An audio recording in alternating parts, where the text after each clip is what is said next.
Welcome to Market Perspectives, a Mercer Advisors podcast. Today's episode is the science of investing. We're going to be talking about something really foundational. We're going to be talking about how people really ought to invest their stocks. I'm Josh Soomber, I'm the Director of External Communications here at Mercer Advisors, and I'm joined today by Don Calcagni, our Chief Investment Officer. Don, thanks so much for being here with us. Josh, thank you. It's great to be here. This is an exciting podcast because this is our first video podcast. This is going to be available on YouTube, available to watch. We're still going to really strive to make sure that we're discussing this in a way that it still works on audio. If you've been listening on Spotify or wherever else, you should continue to be able to do so. We are going to share some charts and such as we go along, but we'll also describe those so that if you're listening on audio, it will still work. So Don, let's start off. I mean, when people think about stock investing, define the problem. What is it that people are actually like? Why do we invest in stocks in the first place? I mean, I think it's important to remember, Josh, that investing is best viewed as a means to an end, right? It's not a game, it's not a sport, it's not a gambling website, even though I think a lot of the commercials and a lot of the big financial services providers out there kind of make it feel like it's this Las Vegas-esque sort of experience. That's not what investing is about. Investing is about putting capital at risk in exchange for an expected return. We're putting that capital at risk in order to achieve very specific financial objectives for our families. So it's not a game to be won. It's not a sport to be enjoyed. It's a very serious exercise where we are purposefully structuring our investments and our balance sheet so that with a very high degree of confidence that we can achieve some sort of future outcome for our families, whether that be retirement or sending a child to college or something along those lines. And so, Josh, that's how we think about investing, right? Is that this is a serious exercise. We believe and we know through education and through 80 years of academic research that there is a science to investing, hence the title of this particular podcast, The Science of Investing. And so that's what we endeavor to do here at Mercer, is to bring the science of investing to our clients to help them have a better experience and to more reliably achieve their long-term financial goals for themselves and for their families. It's something that I think really sets apart the podcast we try to do here, right? Is so much of the things that you might encounter about the investing, they really do focus on things, picking stocks, timing markets. It's not at all what we're about. And so I think actually a great place to start is kind of the intuition that a lot of people still have about the best way to invest in stocks. A lot of people still kind of have the starting point that you should be actively picking stocks and trying to identify winners. There's still kind of it's kind of the presumption of a lot of what you consume in the financial media is that people ought to be active investors in some way.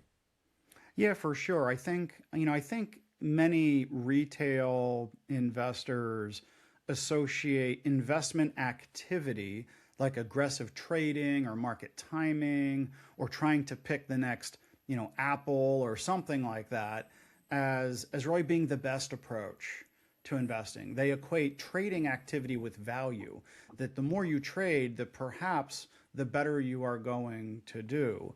And the truth is, Josh, is that there is reams of real world empirical evidence, lots of academic research that just shows that all of those approaches are so highly discredited.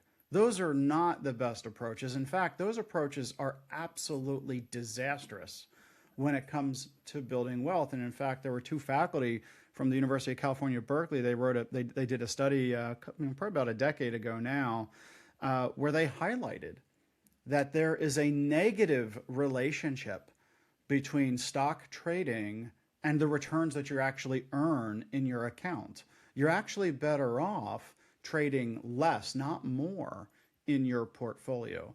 And so, Josh, we have lots of really great evidence that we can share with our audience that just really shows that taking this active approach to investing, and again, when we say active, we mean lots of trading activity. We mean trying to forecast the future. We mean trying to pick the next Amazon or the next Apple.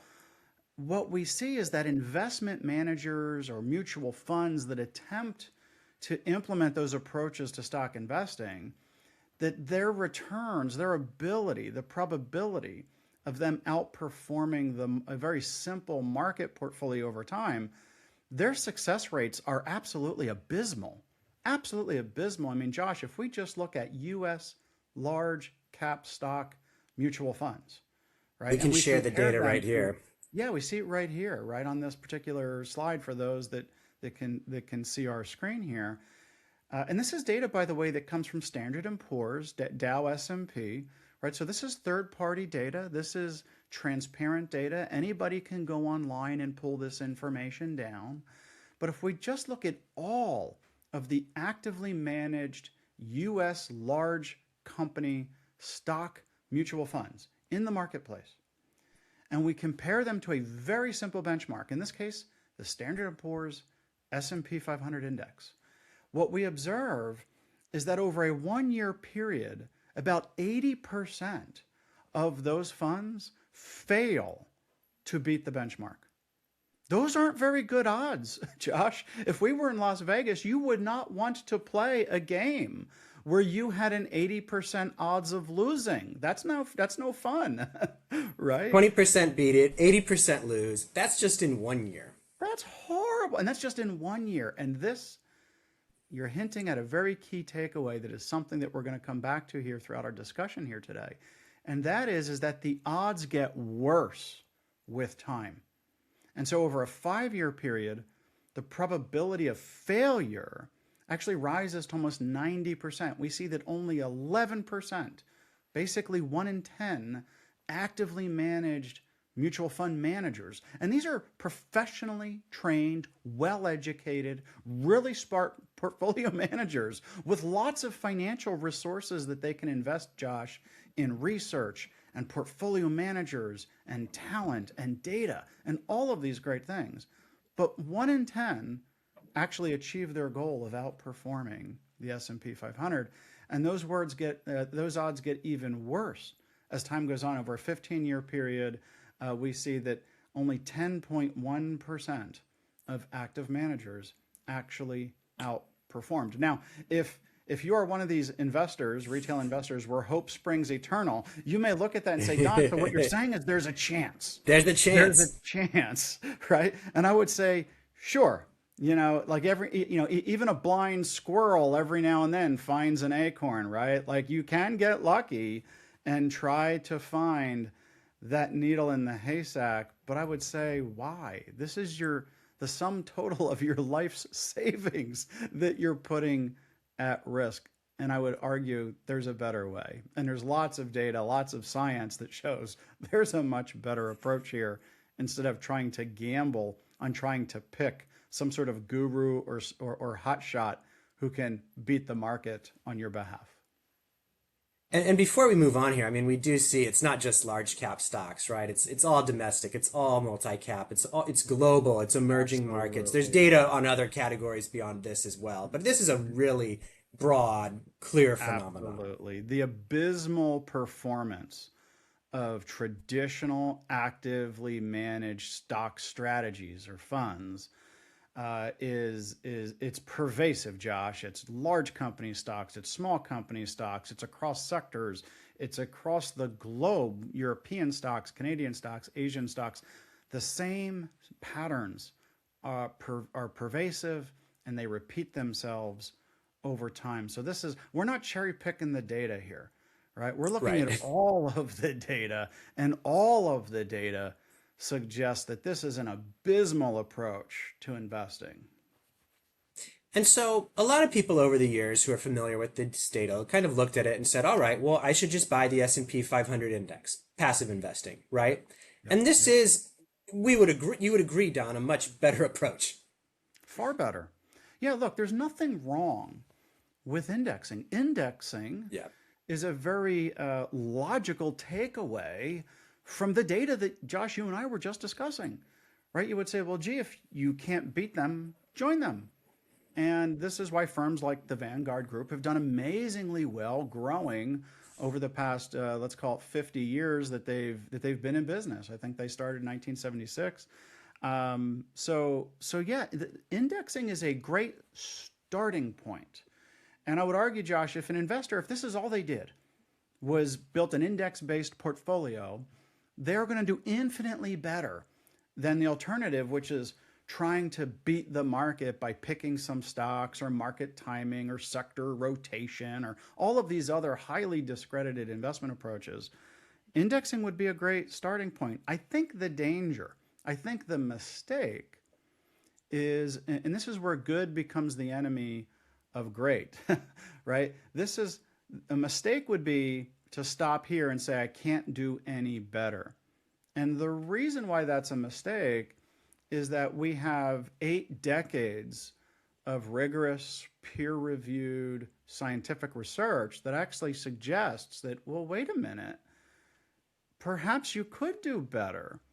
And that therein really lies the science of investing, something that we call multi-factor investing. There are hundreds of academics the world over, financial economists, who've dedicated their careers to studying these things. And there are patterns. There are patterns in stock returns that we can observe that tend to repeat themselves over time. And what we've observed is that if you build portfolios around these factors, these certain characteristics of companies, that you can indeed outperform over longer periods of time. And so that's the factor investing that our audience, that our clients often hear us talk about. And that's the definition of factor investing. It's identifying those specific quantifiable characteristics, those quantifiable characteristics of stocks that have persisted over time, that have been shown to correlate with stronger performance. And that's correct. And the same things that, we often hear folks like Warren Buffett talk about, folks speak of Warren Buffett, the Oracle of Omaha, and he's a value investor. Well, value, for example, is one of those factors, right? So a factor is just a fancy term, Josh, for some sort of financial metric that investors look at, that investors believe, and that data shows is predictive of future outperformance. So the price that you pay for a stock, for example, relative to its earnings or free cash flows, or what we call book value of equity. These are different metrics that investors, financial economists look at that we believe, at least when we correlate that with the returns data, what we observe is that, hey, there are certain types of companies with certain financial metrics that have been shown to outperform over longer periods of time. And so we should show what this looks like over the long run. So this chart here on screen for those watching shows the difference between the S&P 500 total return basis, so this is reinvesting your dividends as you go, yep. And the multi-factor approach that you just discussed. And this chart shows it from over a very long period of time, from 2000 to today. Correct. And so, I always coach investors and our advisors that when you're evaluating an investment strategy, there's at a high level, there's 2 things you want to look for. Number one is you want to understand the magnitude of outperformance. And that's what we're looking at here on this particular slide, where we are comparing, as you said, Josh, the S&P 500 index, very common, very inexpensive index for investors to invest in. We're comparing that index, that same benchmark that all of those active managers were doing such a terrible job trying to outperform, and we're comparing that to a multi-factor index that is constructed by MSCI. So MSCI is a competitor of Standard & Poor's. It's an index provider. Many of our audience listeners, I'm sure, have heard of MSCI. And what we're comparing the S&P to here is the MSCI USA Diversified Multi-Factor Total Return Index. And this is an index. We're showing index returns beginning in 2000, right? We can go back further, but I find it helpful to, just kind of cut it off and say, okay, beginning in 2000, from 2000 start with Y2K. Yeah, Y2. I remember those days, right? We all thought the world was going to end or something because the clocks or the computers couldn't keep up, right? But here we are, right? We're looking at basically, let's call it 26 years, 26 and a half years through June 30th of this year. So literally just as recently as a few weeks ago. And what we observe is that on an annualized basis, the factor-based approach outperformed the S&P 500 index by about 1.8 percentage points annually. Now you may be thinking, well, gee, that doesn't sound like a lot, but I would urge you to do the arithmetic on that. Do that, yeah. 1.8% compounded over a 20-year period can result in an additional 80% of your wealth. If you just do the math, I challenge you, sit down, open an Excel spreadsheet, and plug in some numbers, you're going to see that we are talking a massive increase in compound wealth over time just from that 1.8 percentage points in additional return that's available for the taking, right? This is, there's no secret sauce here. You don't have to hire a hedge fund manager and pay them crazy fees to do this. Right. Anybody can do this. These things, they exist in ETF structures and so on and so forth.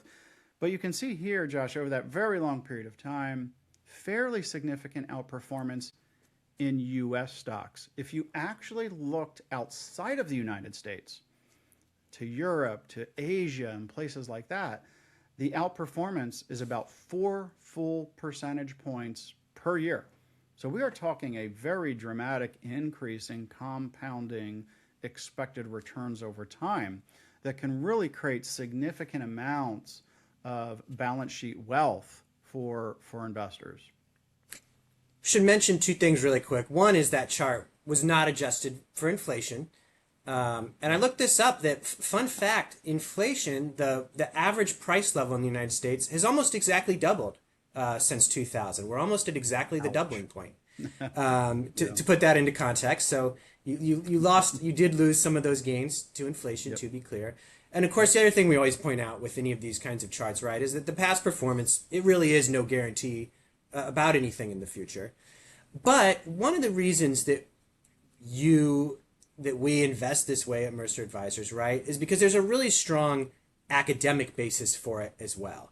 It's not just like this is a historical pattern and we don't really know why it exists. That's not the case. There's actually a very strong academic underpinning here. And so I wondered if you could walk us through kind of what is the academic foundation that leads us to believe this is the right way to invest a stock portfolio. Yeah, no, absolutely. And I think maybe a little bit of context is in order here. Why do we at Mercer immediately turn to look at the academic evidence? Well, we are fiduciaries, and what that means is we are legally obligated to always put our clients' best interests first. And so we look at that, Josh, as a form of our Hippocratic oath. When a physician takes that Hippocratic oath to serve their patient to the best of their ability. And so the way I think about it is, look, if we had some sort of perhaps a cancer or something like that, and we're meeting with our team of oncologists, I would think that most rational human beings would want to know, what does the absolute best scientific research have to say about my longevity, about how I can best go about beating this particular disease or whatever the condition is that I'm struggling with. And we look at investing as being really no less serious. I mean, your capital, your savings, your balance sheet represents the sum total of your life's work. And the way we think about it, having worked, we work at Mercer, we work with about 43,000 families, Josh, across the United States, and there are many people counting on us, counting on our clients to get it right. And so that's how we think about it. We say, look, we don't have to recreate the wheel. There are PhDs the world over who've been studying this stuff for close to 100 years now, candidly, at this point. And so with respect to factor investing, there is a very long lineage of Nobel Prizes that have been awarded to academics who've really advanced the frontiers of financial science and how we think about risk and return being related. Just beginning with a professor by the name of Harry Markowitz at the University of Chicago, He wrote a very famous paper in 1952 on modern portfolio theory. And he actually won the 1990 Nobel Prize in Economic Sciences for that paper. And he shared that with William Sharpe at Stanford, Merton Miller at the University of Chicago. So beginning as early as 1952, I wasn't even born yet, right? There were people researching these things and advancing the frontiers of financial science. William Sharpe, he did a whole paper in 1963 on what he coined the capital asset pricing model. He also won the 1990 Nobel Prize in Economic Sciences. Gene Fama, one of my professors from the University of Chicago, Ken French, who was his longtime research partner, co-author, who's now at Dartmouth College. Gene Fama won the 2013 Nobel Prize and Right. shared that with 3 other faculty members. Robert Novi Marx at the University of Rochester also did a significant amount of research on factor investing. He has yet perhaps to win a Nobel Prize. We'll see. But there's others, Sunil Wahal, and certainly other faculty members throughout academia who've done an amazing job using advances in computer technology, using advances in data science, who've really advanced, like I said, the frontiers of financial science and really our understanding around how best to go about building portfolios for families. Now, tell us about the different factors that this body of research has identified, because we kind of defined it loosely before, but there's actually very specific characteristics that we're looking for. And so kind of walk us through what those big specific things that we're looking for, that these strategies look for when they identify stocks. Yeah. Just to be clear, there have been probably no fewer than 600 factors that academics in their rush to achieve tenure have written papers on. But the vast majority of those all roll up under really 4, and we're gonna highlight those 4 here, Josh. Right. So the first is valuation. Value is just the price that you pay for something, right? And in this particular context, we're talking about the price of a stock relative to some sort of intrinsic value. It could be earnings. Like I said earlier, it could be the book value of the firm's equity on its financial statements. In this case, that would be on the balance sheet, right? So think land and factories and things like that, right? Could be earnings, could be profits. We'll come back to profits here in a moment. But all things equal, you want to pay the lowest price possible in order to access, as a shareholder, you have a legal claim to the company's assets, to their earnings, to their cash, to their land, to their factories. So all things equal, Josh, you want to pay the lowest price possible. And so From an value intuitive investing, sense, these are like companies that are on sale. absolutely, right? I mean, this is the irony, right? Is that investing, they say, is one of those, when it comes to stock investing, it's one of those areas where people tend to chase the high-priced companies, right? Because those are like the shiny objects. That's not how you want to approach this. You want to approach this like you're buying an automobile. You want to get the best price possible and naturally the best vehicle that you can for the dollars that you're willing to spend. But that's what value investing is all about. It's looking for companies that are perhaps a bit unloved, right? Yeah. Coming into this year, 2026, no one was lining up to buy stocks in very boring oil companies, right? Right? Everyone was buying Nvidia. They were buying all the great tech companies that have done amazingly well here over the past 3 or 4 years. And then lo and behold, due to a geopolitical conflict in the Middle East between the United States and Iran, what happens?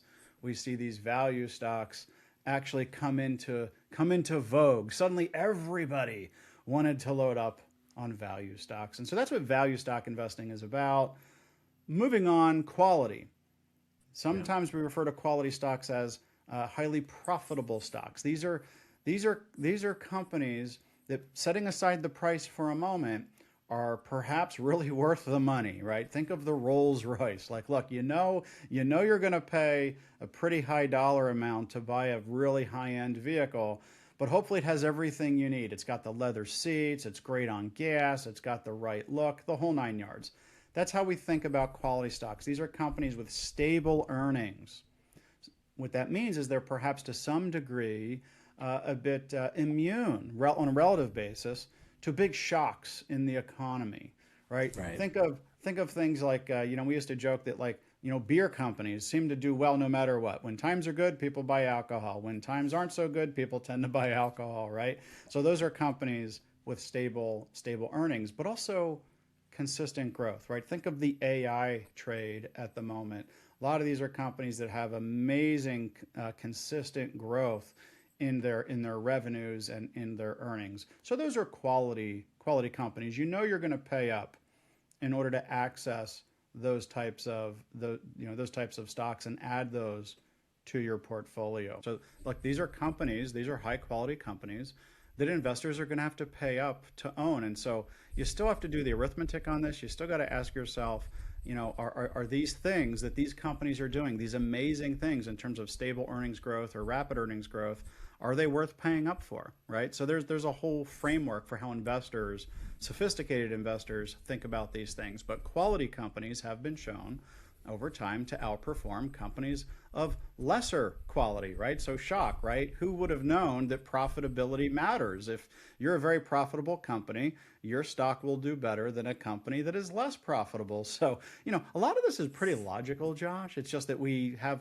I think as investors, we always think we can do better, but there are patterns here in markets. And that's what a lot of the science, a lot of the real world data is showing. In terms of these two It's other it's factors, it's it's logical, but to touch on a point I've heard you make elsewhere, part of the science was about identifying how you do it systematically. So it's not kind of shooting from the gut that this is a stable company. It's how do you what specific things are you looking for on a balance sheet that tell you that this is the case so that you can then do it systematically. I mean, that's one of the most absolutely. important points is that this is identifying a way to be systematic in identifying these things versus doing it as kind of shooting from the hip. Absolutely. And it's about really identifying and building and sustaining a repeatable process to Yeah. how you build and manage portfolios, right? So that's what all of these factors are about. And the last two, the third is momentum. All of us in our lives, Josh, have experienced momentum, whether it's Cabbage Patch Dolls from those of you as old as I am from the 80s, or Beanie Babies, or fidget spinners, right? Or real estate in the mid Yeah. 2000s, right? Everybody thought they were going to get rich flipping condos in Las Vegas, right? Back in the mid 2000s. So, momentum is this observation that we see in asset prices that objects in motion tend to stay in motion. And so, what we observe is that companies that have outperformed recently tend to continue to outperform for a period of time, not in perpetuity, not Right. forever, but going forward for several months tend to continue to outperform. So that's momentum. Last but not least is that stocks with smaller market capitalizations. What do we mean by that? These are just smaller companies. That's all, Yeah. right? You've got really, really big companies like now SpaceX, right? A multi-trillion dollar company, right? Think of Amazon, Apple. These are multi-trillion dollar companies. But there was a time when Apple was not a multi-trillion dollar company and it was a very small company, right? And so what we observe when we look at all of the data is that smaller companies over time tend to outperform much bigger companies. And there's a host of reasons perhaps that explain why that's the case. They're more nimble, they can move quicker, they can enter and exit markets perhaps a lot quicker than some of these very large companies that have a lot of expenses and a lot of staff and things like that. So And Josh, so earlier, yeah, go ahead. yeah, one of the key things to note here, right, is that this is not every single day, every single week, every single month that these things outperform. That's not the idea at all. But what this next data that we're going to put up shows is that over long periods of time, and even more, the longer you go, the more it's the case. These tend to be the stronger performer. Absolutely. Earlier, one of the things I said, Josh, is that there's two things at a high level that investors and advisors should look for. Number one is a magnitude of outperformance. We already touched on some of that data. I think we're going to bring some more of it back here in a moment. But the Yeah. second is the frequency. How often does the strategy outperform? And just to remind our listeners, when we started our conversation and we were looking at these traditionally active managed mutual funds, what we observed is that in any 1 year period, about 20% of them outperformed their benchmark, the S&P 500 index. When you look at something like value stocks, we're talking about factor-based investing. Value stocks actually outperformed non-value stocks, which are actually called growth stocks, right? Hmm. So value stocks actually outperformed 59% of the time. All right. So Josh, we're gonna go through an exercise here for a moment. We're gonna pretend you and I are in Vegas, right? And there's one blackjack table where you have a 59% probability of winning, and there's one right next to it where you have a 20% probability of winning. Where are we going to sit down at and play cards? Especially if we're going to be playing continually for the rest of our lives. And that, for our listeners who can see our slide, that's where the magic happens, right? With factor investing, we observe is that as time goes on, over 5 years, for example, value stocks outperform 69% of the time. What we observe is that the probability of outperformance increases with time. It does not decrease. Remember that with our traditional active managers, what we observed is that their probability of outperformance decreased with time. Their odds of winning, their performance got worse with time. It did not improve. With factor investing, what we observe is that our odds continue to improve with time, such that after 10 years, value stocks have about a 77% probability of outperformance, and over 15 years, an 86% probability of outperformance. And this is data that goes all the way back to the 1920s, right? A So again, we're hundred not cherry years. picking data here. We're looking at all of the market data and using that to derive some lessons, to look for patterns that are these repeatable patterns, Josh, that we've been talking about. And so we talked about how frequently this is the case. We can also talk about the magnitude of it. How much has it outperformed? And we can see that here. This is a chart that shows three of these, and it shows it both for the U.S., for developed economies aside from the U.S., and from emerging markets. And what do we see here, Don? What we see, Josh, is this same pattern, these same factors, whether it be valuation, sometimes referred to as relative price. You can see that term here on the slide. Profitability is quality, right? Academics use some different terms for these things. But what we observe is the same exact factors, then the outperformance associated with these factors, that it is pervasive. These factors and the outperformance, it manifests itself not just in the United States, but in Canada, in Western Europe, in Asia.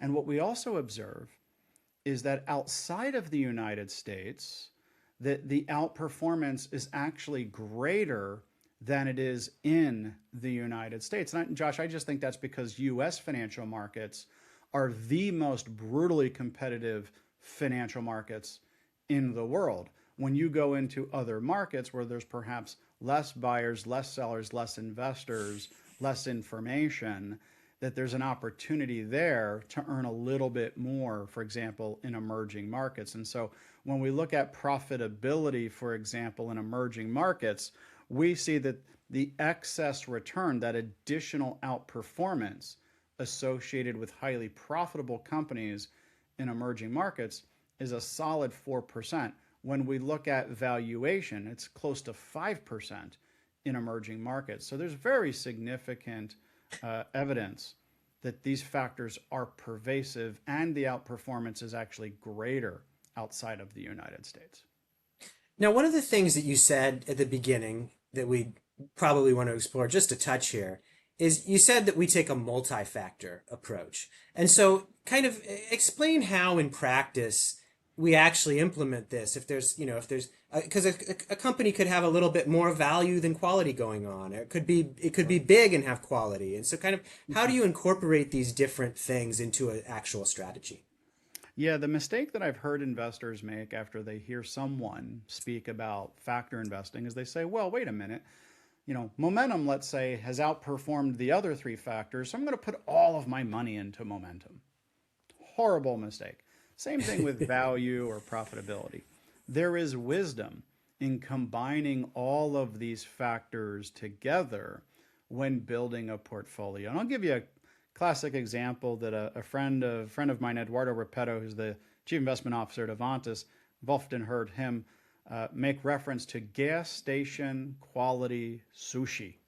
Now, I love sushi. I imagine many of our listeners enjoy eating sushi, but I don't know that I would buy it from a gas station. It may be very inexpensive, The but it best would be value. that's value, right? So you can find some really good values in sushi at a gas station in the middle of the night in western Nebraska. I'm sure you could. I just don't know that you'd want to. The quality of that sushi may be questionable. So we apply that same thinking to companies. There are companies, for example, that are just really struggling, and their stocks may be really, really cheap for a good reason. Could be that Yeah. they have poor management teams. It could be that they are in dying markets. Think of a company like Sears. I remember Sears in the mid 2000s was in serious trouble. Their CEO wasn't a great CEO. He was really struggling, I think, with the role. And Sears stock was really cheap. Sears today does not exist, right? So a company could be cheap for really good reasons. At the same time, there could be a company that's doing amazingly well. Think of a company like Apple. And, great products, great earnings, great profitability, but the stock price is just trading at nosebleed levels. And so what you really want to do is you really want to combine these factors together so that you can get a really great holistic look at a company. And then from there, determine whether or not it's something to add to a portfolio. And Josh, I'll say one last thing on this. It's not like stocks are born with a tattoo on their forehead that says that they are a value stock or a highly profitable stock, right? Right. There are companies generally exhibit all of these different factors to varying degrees. And that's what you really want to do is you want to identify companies that are both inexpensive but also highly profitable. And when you do Hmm. those sorts of things, what we observe is that you outperform over longer periods of time. When you do it systematically, when you do it over time, Yeah. that's kind of the secret. Well, so Don, wrap this up for us. What are kind of your three takeaways as that you want people to come away with having listened to this, that you want people to understand about kind of how their own portfolios at Mercer Advisors are invested? Well, I think first, Josh, is one that we are fiduciaries. And what that means to us is that we have an obligation to our investors who have entrusted us with their capital. And when we do that, we're going to take a scientific approach to how we manage that capital. To us, that is just very logical, right? So, number one, we're fiduciaries, and as fiduciaries, we take an evidence based approach to investing. Number two, there is nothing wrong with passive investing. Indexing is a great approach to building a highly diversified, low cost portfolio. It's an outstanding starting point. And at Mercer Advisors, we have many portfolios that have allocations to index funds and indexed type stock strategies and so on and so forth. So that is a great starting point for building a portfolio. There is danger, however, in our opinion, in stopping there. The danger being that you're probably leaving returns on the table, right? We think that you can do better, which brings us to our last talking point. factor investing, the science of investing backed by more than 8 decades of Nobel Prize winning research, factor investing is a systematic, rules-based approach. It's transparent. Factors are nothing more than financial metrics that you can pull right off of a company's audited financial statements. So factor investing, it's a systematic, rules-based approach to being an active investor, right? We are still active, but we're doing it in a rules-based, systematic approach that is backed by more than 8 decades of academic research.